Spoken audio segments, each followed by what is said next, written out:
the conflict avoider. They don't stay quiet because they agree. They stay quiet because tension feels heavier than honesty. So they swallow the opinion before it fully forms, not to protect the room, to protect themselves from what saying it out loud might cost. The over-apologizer.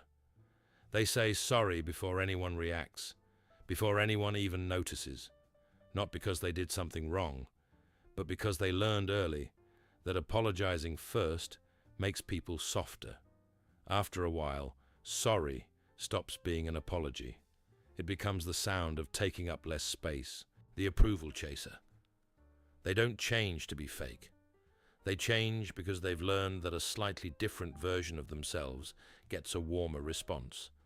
So they adjust, subtly, constantly, until one day they're not sure which version is actually theirs. The "I don't mind" person. They say it so often it becomes true, not because they have no preferences, but because expressing them started to feel like asking for too much.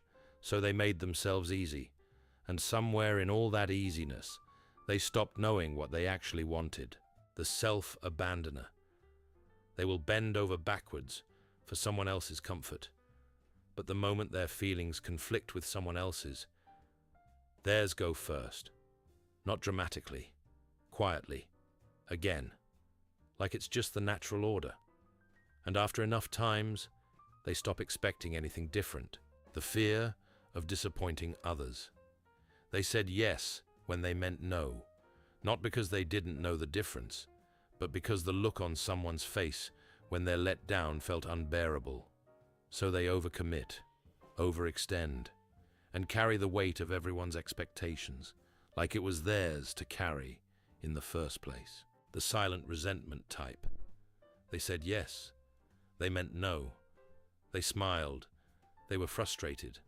And in the moment, saying yes felt easier. But it just moved the discomfort somewhere else, somewhere deeper, where it sits quietly for a long time before it becomes something harder to explain. The emotional caretaker.